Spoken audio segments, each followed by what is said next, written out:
We call through the echoes of time.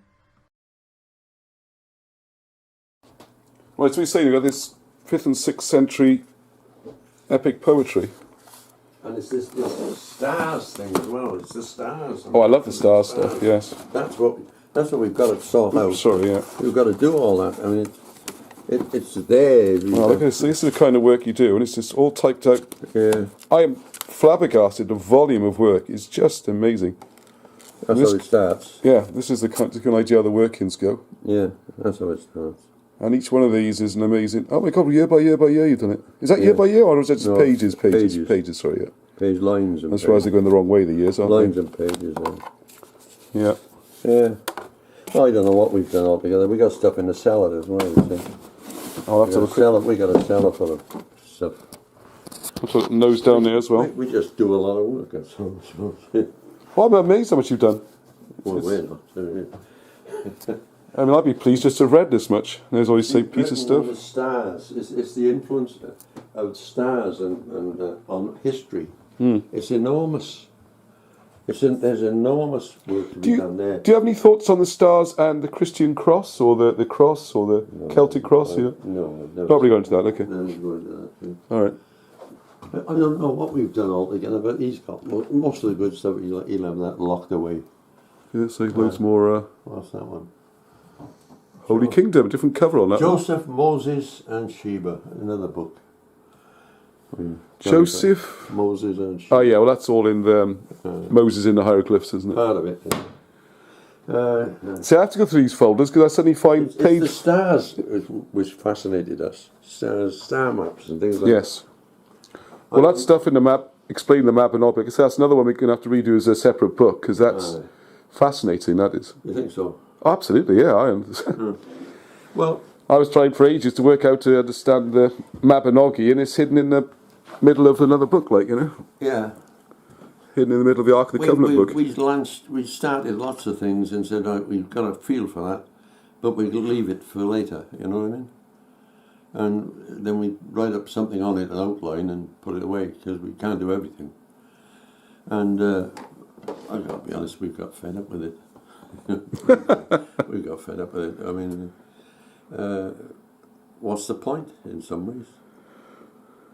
If you don't do it, I'm sure who else can do it. I mean, if you I think you point people in the right way, there's plenty of people who pick it up. Like with me, for instance, there's a couple of projects you give me a pointer to get going with, but what you have, you and your partner in this, is the ability to spot where it's going, you know? Yeah. Once it's up and running, people can jump on. There's that initial spark of, hang on a second. We've always said that. But why is that there? That's the bit of genius. Well, I mean, somebody's written a book, and he's a professor, and a big publisher in London's published it, and we come along and say, garbage, you know, we don't call it garbage, but it's garbage. If we're right, people will say, well, that's junk 'em. Well, the London publisher don't like it. Their judgment is being questioned. And the doctor or professor at the university doesn't like it. He's been telling his story to the students for years. And he doesn't want to get up and say, by the way, people, I got it all wrong. Well, as we discussed before, though, it would actually create a chance to reproduce more books again, wouldn't it, you know? Well, it would give them something to work on, something to say, something they could examine. It would give them something to, if they got a fertile mind, it would do their imagination a bit of bloody good, wouldn't it? It would have helped me, because I was interested in history, but I could never buy into a lot of the stories I was being told. They didn't make sense, but I didn't do what you did and think, well, hang on, if it don't make sense, let's think it's wrong. For me, I just went, okay, I'll do something else. And once it makes sense, more people will be interested in history, I think. We never set out to say, these people are wrong. We set out to say, what do the records say, how do they work, and what is in the records. That's all we set out to do. Now, we weren't saying we're going to prove that one wrong and this one wrong. I don't care what they say in that sense. We were just going to see what the records said, and if the records were correct. That was all. I mean, it's so simple. I marvel that none of them ever do it. Yeah. I love the way you say that. Well, yeah, I mean, there's a record, you check it out. You would think so, wouldn't you? You would think so. But they all... I know, over the years I've met various lecturers and students doing an extra year and all that. So Not many of them are very bright. They fall in love with the subject, Yes, yes. and they fall in love with the subject and with the institution, you could say. And there's a bit of kudos for working in the university, right? Mm-hmm. And that's all there is to it. That doesn't mean to say they're the best brains. No. And usually they say the right thing to the right boss and bow. And as you said in it, you always say Professor Blue writes it, then Professor Green writes about blue, and then Red writes about blue and green, and Brown writes about blue, green, and red. Safety in numbers, you see. And he's a professor then, because he's... Are we all wrong? Yeah, because only one of you said something and the rest have followed Just on. echoed it, yes, yes. There's only one, and you're all saying the same thing. So is that thing wrong? This is a big thing, though, in the internet as well, and I've been watching Psychology on this. One of Richard Hall's guests, Neil Sanders, goes on about this. People want to have people agree with them. Oh, yeah. And what he's saying is you could have 50 people disagree with you, you still might be right. Yeah. You don't have to change. No. This is the... No, and they're proving I it. don't do things by the Psychology tests. Have you seen those tests where they have... They get like 5 stooges to all go, yeah, that one's longer than that one, and the guy on the end of the line is like, well, what do you want about, you know? And eventually they will agree and say, yeah. Yeah.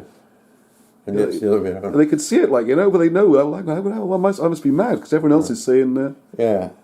Well, there is always a desire... That's your strength of thinking, though, to actually, well, actually, I don't think you are right. Yeah, even but there's if a human desire to be in. Conform, isn't it? And conform. The herd, safety in the herd. That's right, the herders do. So why do you think you were different then? Why do you think you two went, so actually, it's still not right, I'm going to stick to my guns and say it's not right?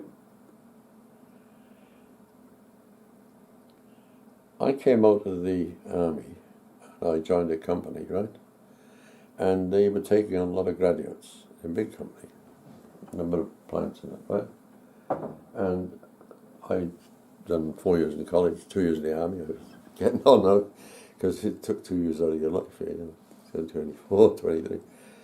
And they set us on this course, there were 20 of us, and they were all young men like myself, I think there were 1 or 2 girls, all university people, you know, been recruited, because the companies then in the 50s were recruiting university types. It was the big thing to get, not start to work at 14 and go up, you know, a charge hand foreman, assistant foreman, or GM foreman, job, manager. Yes. Yeah, that was out, they were looking for brains and all that stuff, anyway.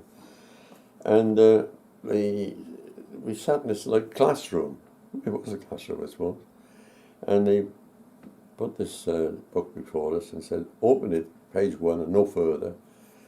30 questions, you got 12 minutes, or something like that. Or you got 15 minutes, or there's 20 questions, you got 18 minutes. And so you then, you looked at the thing and you could write the answer alongside, or whatever it was, or fit the missing number, or the number. Right. So IQ type testing. It was an American idea, it was. They were using it in Britain. And this went on for 2 days. And at the end of it, they said, early afternoon of the second day, right, you've been asked, I think it's 1,430 or 1,440 questions, right, something like that.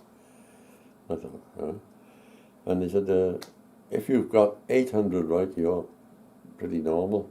You've got 900, you're doing very well. And if you've got 950, you're very good. I said, we got past that. I was just about to do the last one when they said, put your pen out. So my name's Wilson, so I last be called up. They called us up one at a time, interviewed and sent you out. And they come up and they looked at me and they said, did I know anybody in a company? I said, no, I've never heard of that company. Well, did I know anybody in a certain college in Oxford? No. Did I know anybody in another company? I said, no.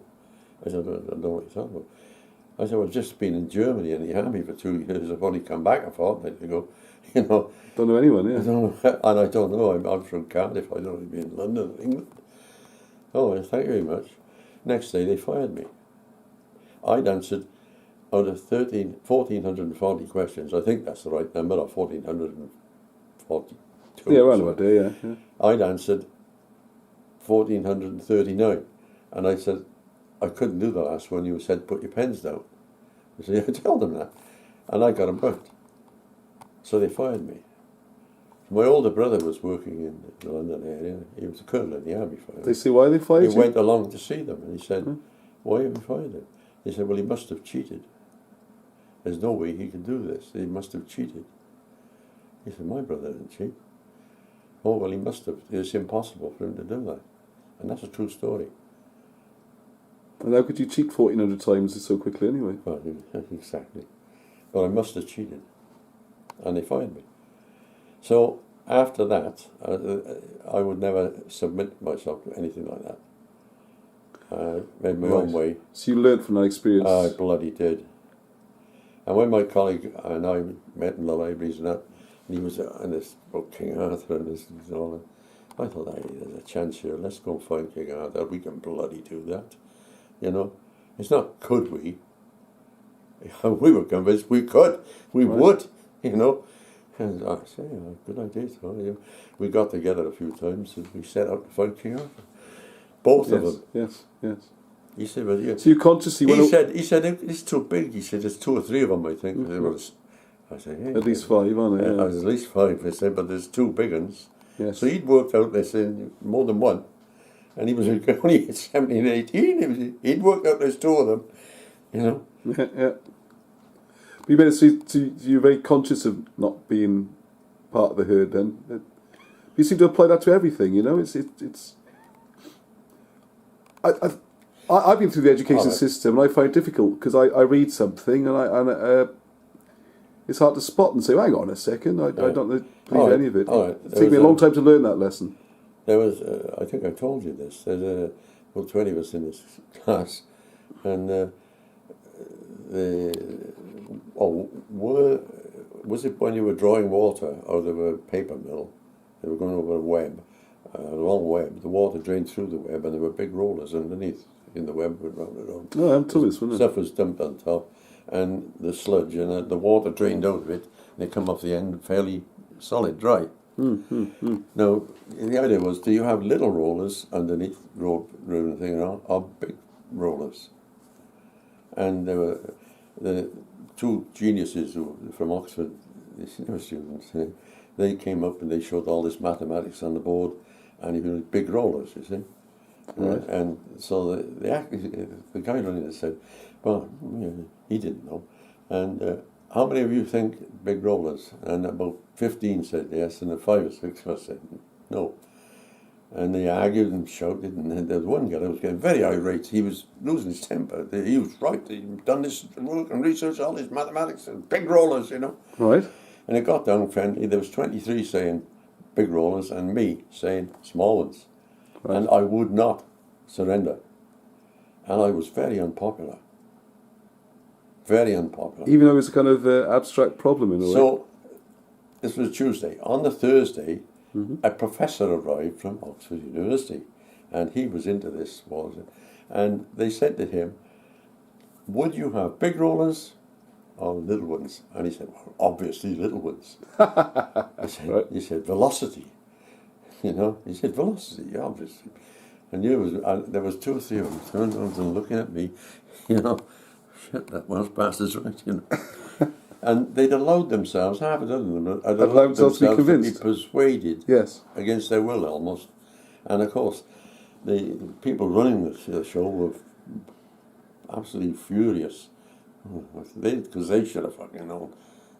Because they allowed themselves to be convinced as well, hadn't they? That's the problem with teachers. And I was very unpopular, and that's the reason they fired me. Yeah, you can be too clever sometimes, can't you? Well, not too clever. I mean, I said it's speed, velocity. And this professor says, velocity, and he wrote all the mathematics up. Said, there you are. And there was dead silence, you know. The 2 lecturers, the 2 leading this course, and the 23 others are all wrong, and this idiot Welshman had it right. The difficulty is, in those situations, even though you're right, someone else had to come in and agree to your right, wasn't it? Maybe this is what we need. And he explained, and of course they couldn't argue with him, he's the professor. Yeah. So they were I guess, so I can see why your approach then, because when we talked about it, my discussion of tactics with you is you've always gone for the top. You've written very, very academic volumes, which are difficult for general population to access, maybe.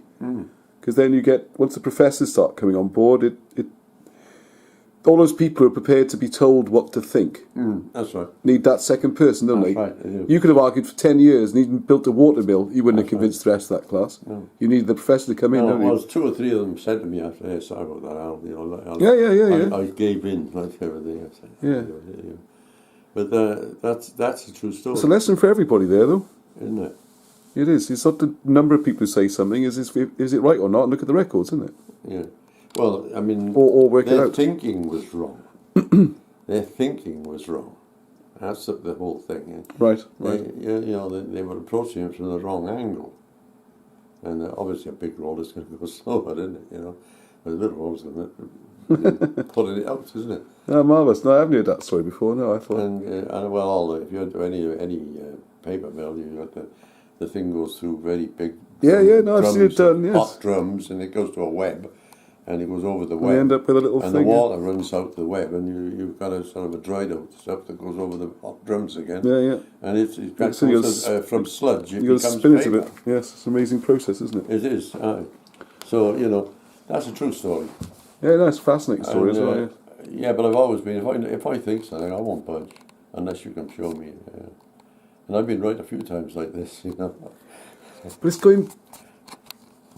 I'm trying to go big. Before that step, though, before the step where you've got a different idea, you've got to ask the question first, though, haven't you? Yeah.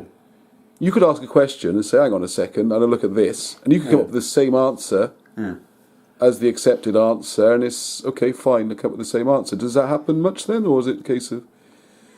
Yeah. No, well, I can remember working with GKN. They built a new mill. We had eight factories in Cardiff. I was the chief methods guy, and they built a new one. And the guy who was designed it was Stewardson, boss of the hot mills department, and he was a triple first from Cambridge. And they built this new bloody mill. And my boss said, "Get over there, Ellis Davis." He was a nice guy, but he was awkward in some ways. Go over there. Imagine that in Cardiff. Have a look at it. Will you? So I went over and had a look. Came back next day. He said, "What do you make?" I said, "It won't work." He said, "What do you mean it won't work?"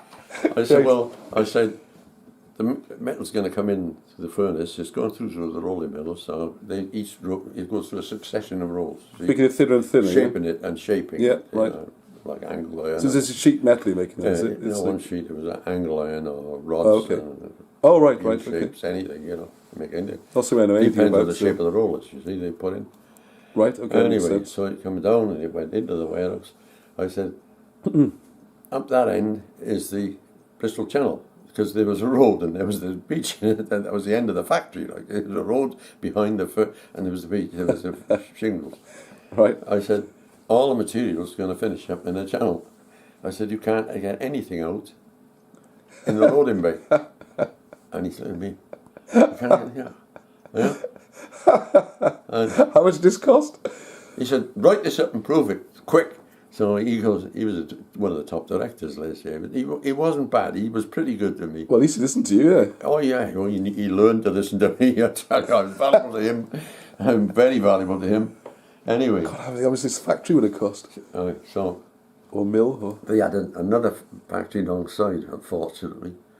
And so I went and drew up all the diagrams and figures and flow and that's it. So, well, Stewardson, now the head of the hot rolling mills, he was furious because he designed this and he had a triple first from Cambridge. Right. And it went up to the boss, Sir Richard. The boss, Sir Richard. And he got me in and said, explain this. So I did. Oh, shit. So they then took over the factory alongside so that the stuff came down, went up there and came back the other way. Instead of Oh, they going zigzag- a U shape, it went S shape No. to get it out this end, you see. It was going out the wrong end. Well, was I unpopular? Was I unpopular? You can't win, though, can you? Is this terrible thing, though? You saved the company millions there, probably. Yeah. Are you unpopular for saying it, isn't it? No, not with everybody, but with some of Yeah, them. yeah, I was. yeah. Oh. I tend to be a bit like that in my background, but it never helps. He was the boss, and he was his triple first from Cambridge, and he bent up. All the bloody material was flowing straight into the fucking Severn, and there was the railway lines the other end. You know, you can't hard to believe, isn't it? It is. You know, he hadn't considered. So it means you got to that step then. You just looked at it and thought, forget everything I've been told. I'm just going to look at the facts. I'm just going to look at the evidence. I was methods, you see, and thinking methods chief and that sort of thing. Any time in motion methods, I was in charge of all that. So you talk a lot about this in your research, don't you? It always says you apply the lessons from industry. I mean, is that what do you mean? I don't quite understand that statement. Well, we applied the principles of industry. It says in all your books, you know. Well, I think industrial. I think in the same approach to everything. My approach to everything is not academic.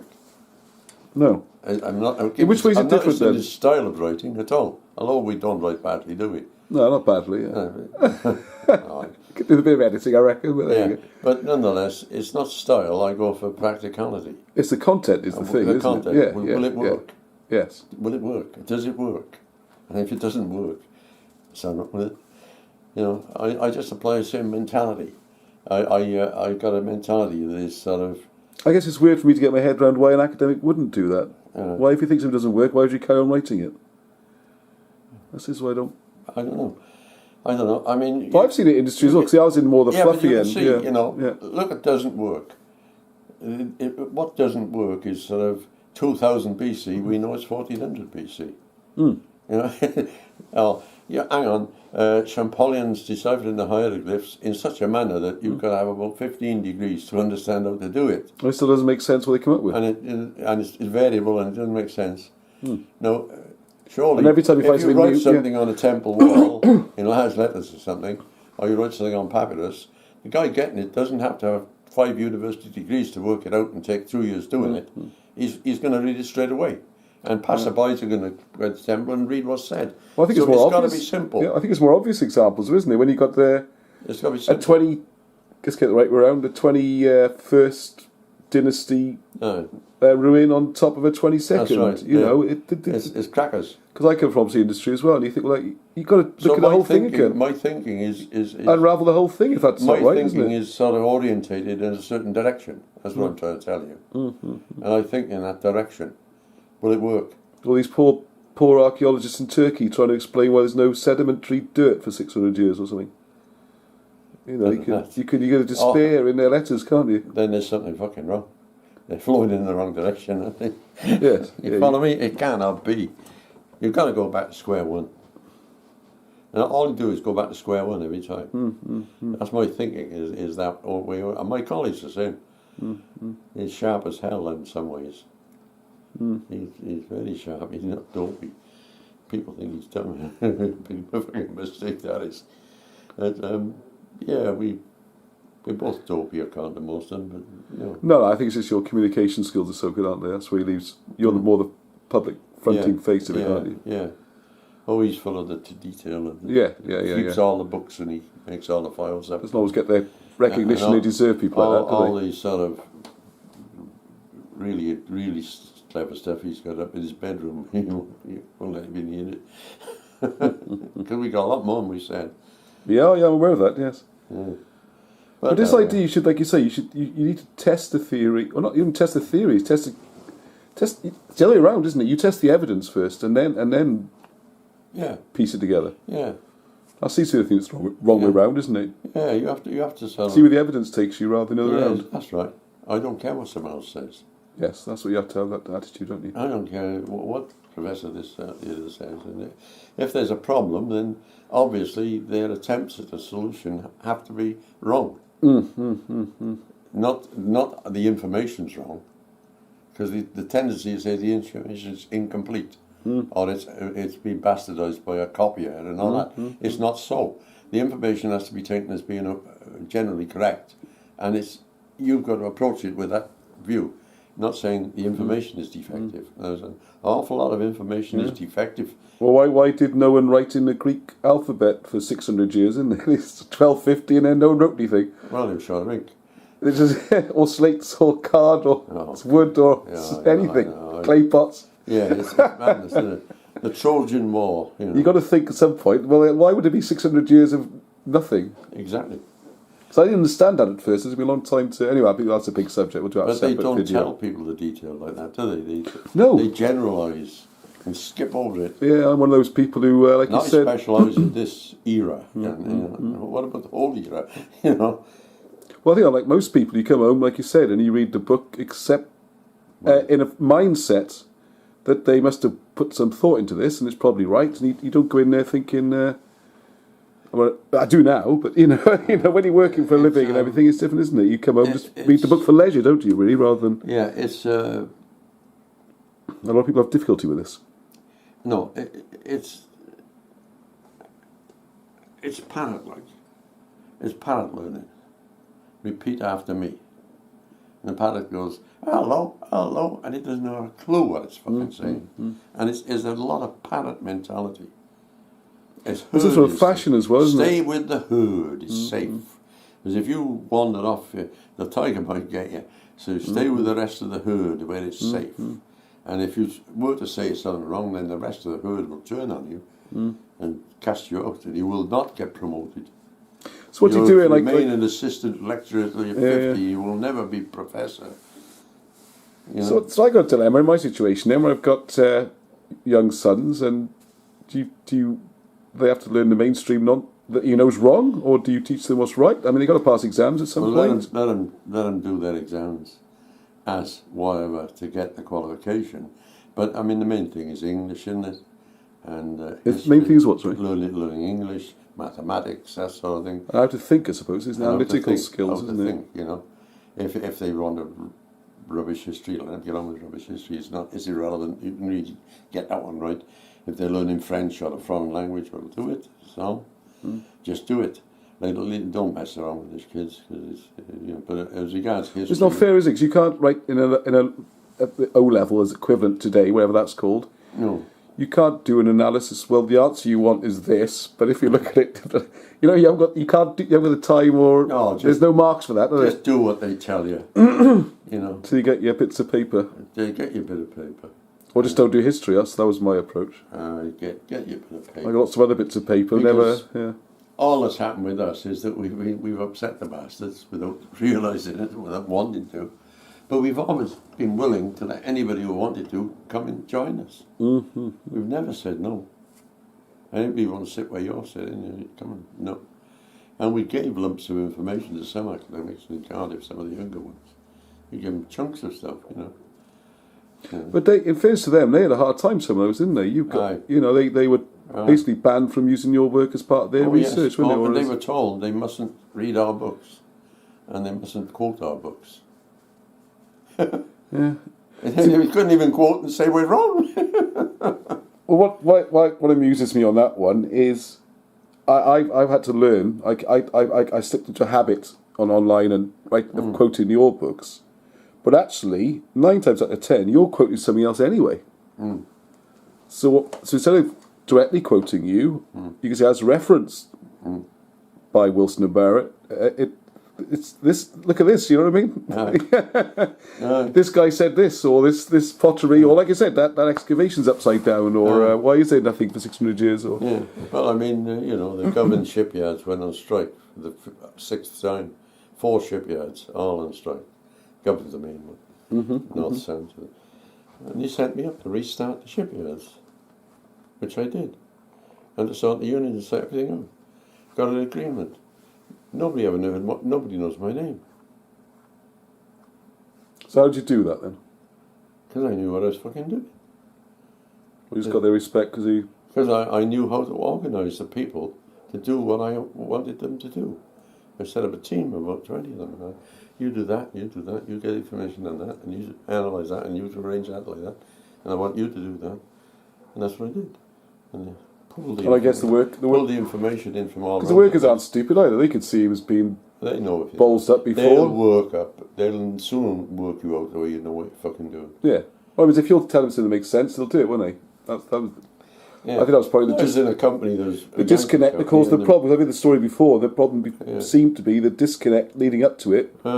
in fairness to the workers, Yeah. they was being badly run, wasn't it? You know, Oh, it yeah, was. it was disorganized. Well, what they And the guys down the bottom could see it was being badly continued run. using the same mental approach and technique or system that they would in 1910. Right, And they right, built a right. totally different ship of different size and different whatever. Technology, weren't and they? that they hadn't advanced from the same systems of approaching things. And whereas if you said, no, this is not 1920 or something, we've got to think differently and do things differently. And we have to do that over there and that over there. And you start that off, no, it's only going to take a day. You start that one off, it's going to take 20 days, you know what I mean? Yeah. And, you know... And day 19 you start the other one, yes. that's right. Yeah, and, you know, I was good at it. Yes, I knew how to do. I arranged people. And I did the same thing in Ripa Trigoso in Italy. And in Ancona I worked at a big shipyard there. We redeveloped it there. Got a lot of orders for ships because you could. The whole thing was to get the ship out fast. Britain had got itself stuck in where the big shipbuilders of the world, which they were, apart from America, and suddenly they were. Well, about 1900, I think it was half the world's They ships were or going something, out- wasn't they it? were doing Yeah, that. yeah. You know, they couldn't get an order, and they were building a ship in sort of 13 months, and somebody else was knocking it out in 10 weeks. In Japan and that shit. Well, what the hell are we going to do? But I never got properly paid for it. And my colleague said to me, why don't you do this with me? You know, and I said, yeah, I did. So. You make a fortune finding King Arthur, Alan. We thought we would. Make millions of these books. But he said you could do the same thing, couldn't you? And I thought, well, how do you know that? But I could see where his brain was going. Yeah, I can you see could do now, the yes. same thing. You've got a lot of bits and pieces. You've got to fit them together. Yes. And that's what I'm trying to get to the bottom of in this sort of chat we're having. we thought we'd make some money, and he was going to go off and do this, and I was going to go off and do that. He was going to breed dogs, and we never did. Now we got stuck, but we learned that we can live together because we're totally different. If we were the same, I think we'd be arguing. Yes, yes. But we're totally different. And he'll go off and do something in his room, and I'll go off. Well, I've noticed this time we've got a big enough house. We keep this time I spent with you, this couple of days and everything, is we keep just go on with your own business, and you are quite funny when you're together, though. Yeah. Well, we know to keep out of each other's way. Yes. You know, and I don't think we've ever had a serious argument.